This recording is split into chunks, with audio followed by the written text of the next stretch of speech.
আল্লাহ না মানুষকে কষ্টের দাম দেয়, খুব ভালোভাবে দেয়, কিন্তু মানুষ দেয় না।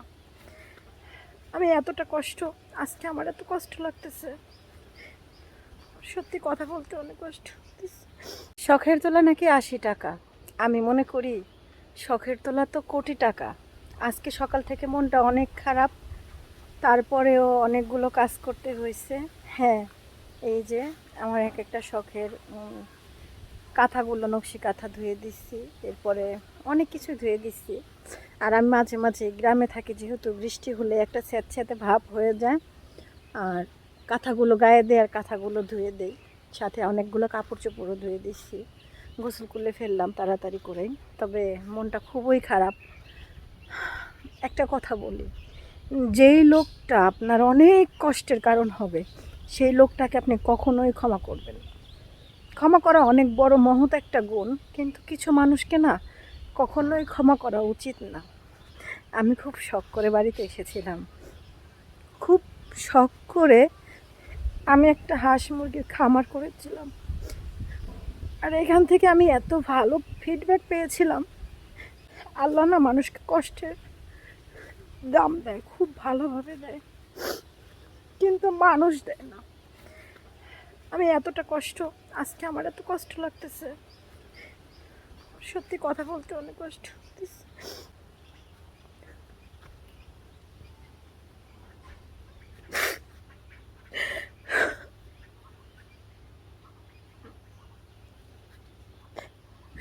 কথা বলতে অনেক কষ্ট হইতেছে, আমি ভিডিওটা তারপরে করে রাখতেছি। আপনারা ভাবতে পারেন যে সিম্প্যাথির জন্য, আমার কারো সিম্প্যাথির দরকার নাই। আমাকে জীবনে মানুষ অনেক কষ্ট দিয়েছে, আমি তাদের আবার ক্ষমা করে দিছি, তাদেরকে মাফ করে দিছি, আবার তাদের সাথে মিশছি, তাদের জন্য কিছু করার চেষ্টা করছি, কিন্তু সেই সব দিনের কষ্টের কোনো সাক্ষী রাখতে পারি নাই, যার কারণে ভবিষ্যতে ভুলে গেছি। আজকের ভিডিওটা করে রাখতেছি সাক্ষী হিসেবে, যেন যখনই এদেরকে আবার ক্ষমা করে দেওয়ার কথা মনে আসবে, আমি যেন তাদেরকে ক্ষমা করে না দেই। এই ভিডিওটা দেখি আর আমার কষ্টের কথাগুলো যেন মনে পড়ে।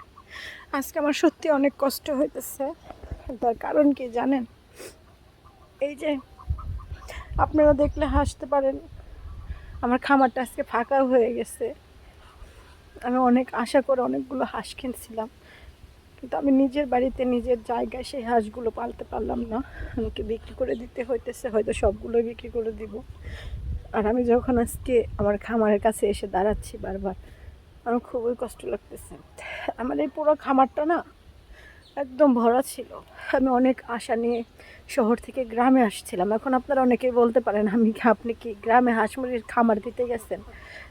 আমি খামার দিতে চাই নাই, কিন্তু আমি যখন বাড়িতে অনেক সময় পাচ্ছি, তখন সেই সময়টাকে কাজে লাগাইতে চাইছিলাম।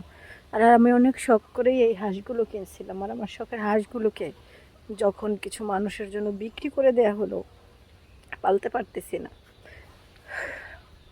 এটাই আমার কষ্ট। আমার খামারটা আজকে একদম ফাঁকা হয়ে গেছে, খামারের দিকে তাকাতে পারতেছি না।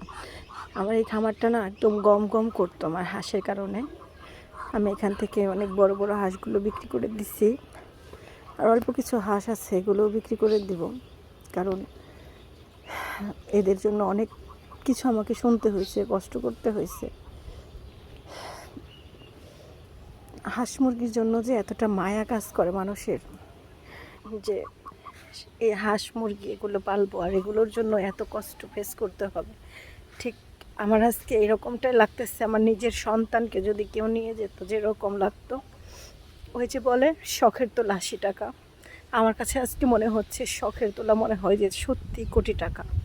একদিন এই বাড়ি থেকে অনেক কান্না করে আমাকে চলে যেতে হয়েছিল, সেদিন যেরকম কষ্ট পেয়েছিলাম, আজকেও ঠিক সেরকমই কষ্ট পাচ্ছি, যখন আমার শখের হাঁস মুরগিগুলোকে মানুষের জন্য বিক্রি করে দিতে হচ্ছে। আল্লাহ যেন, আমি যদি কখনো ক্ষমাও করি, আল্লাহ যেন এদের ক্ষমা না করে।